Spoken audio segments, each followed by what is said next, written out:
speak in English. My name is Ben, and I'm speaking today on behalf of the Judeo-Bolshevinerinnen. We're a collective of left-wing anti-Zionist Jews that live in Vienna. I want to thank BDS Austria for organizing this rally and for inviting the Judeo-Bolshevinerinnen to speak. We stand with all who call for a ceasefire now, with all who demand an end to the genocide, an end to the blockade, an end to the torture camps, an end to the ethnic cleansing in Jerusalem and the West Bank. We stand with all who call for a just peace, including Palestinian right to return, the return of stolen property. In short, we call for a free Palestine and stand in solidarity with all who would take steps in that direction. Some of us, many of us, have taken thousands of steps in that direction, thousands of steps to free Palestine, literally in the many marches and demonstrations over the years. We welcome the diversity of tactics in the struggle for a free Palestine, including the electoral strategies of List of Gaza. We have some candidates here tonight. The direct actions that we see groups taking and the disruptions. Today we speak on one of the most powerful tactics in the movement's arsenal: boycott, divestment, and sanctions. Like other minorities in Austria, we Jews often are on the receiving end of Austrian lectures about our lived experience.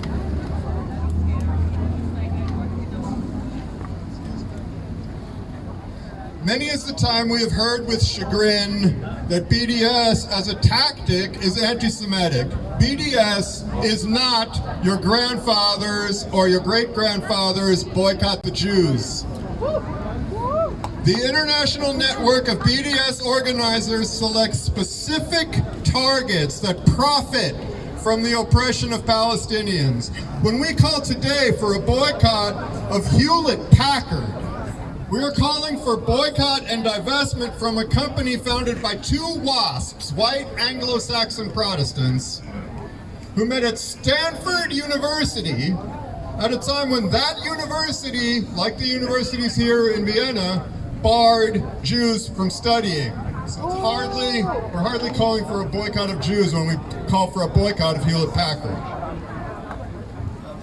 William Reddington Hewlett and David Packard. His name might have been David, but he's more of a Goliath. David Packard worked for the Nixon administration's Department of Defense.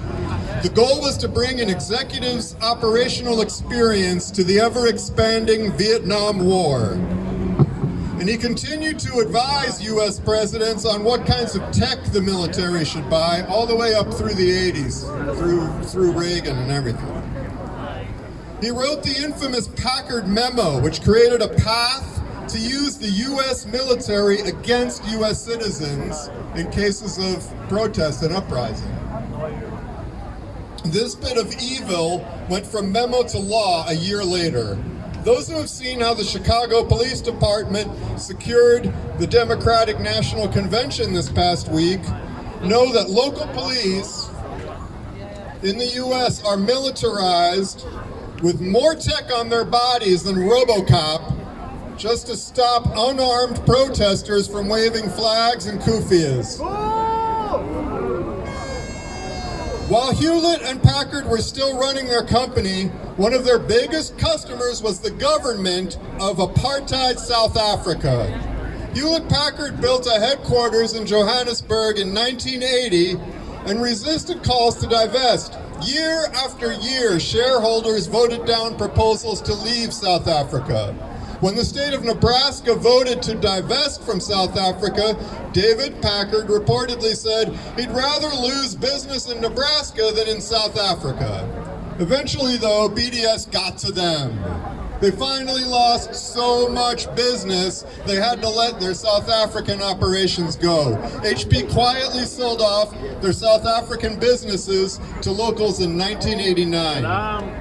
Given this colonial, racist, pro-apartheid history, One wonders if Hewlett Packard's passing up on selling the first Apple computers had something to do with the Apple co-founders' Syrian and Jewish ancestry. Hewlett Packard are racist to the core. Once again, Hewlett Packard is up to their high-tech eyeballs in apartheid, selling the occupation forces the technology behind the identity cards, indeed, behind all the work of the occupiers' Immigration and Population Authority. Are you Jewish? Are you Arab? Hewlett Packard Tech decides. Hewlett Packard sells computers to Israeli military, police, and government offices. Hewlett Packard technology underpins mass incarceration in Israel and in the USA.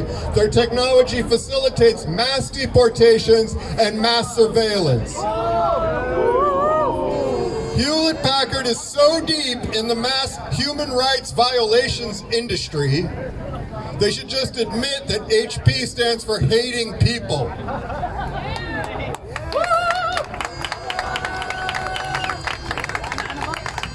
Look at the tech holdings in your investment portfolios and write a letter to your brokers and your fund managers to divest from HP. Ask your union to divest from HP. Pressure your employer to divest from HP. Demonstrate at your university to divest from HP. Only when HP's bottom line is threatened will these greedheads stop, like they had to stop in South Africa thanks to BDS. This is how we do it. As Jews, we feel a special connection to the land of Palestine. The epic narratives of our religion are set in its mountains and valleys. In those ancient times, Palestine was a crossroads of international trade. The Silk Road's eastern bounty set sail for Europe from Gaza.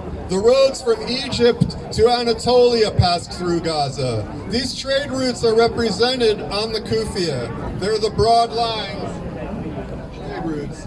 They're the broad lines separating the olive tree leaves from the fishing nets. Imagine the joy of the weary traveler in ancient times when they reached beautiful Gaza, rich in food and water, a place to unpack spices and silks, where the porters could finally take a load off their backs.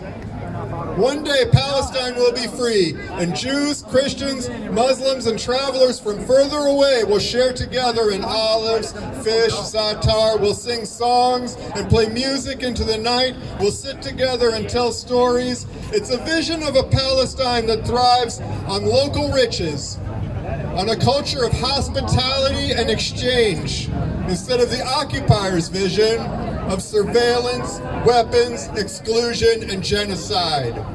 Free Palestine, divest from Hewlett Packard and all BDS targets. Silicon chip by silicon chip, wall by wall, Zionism has to fall.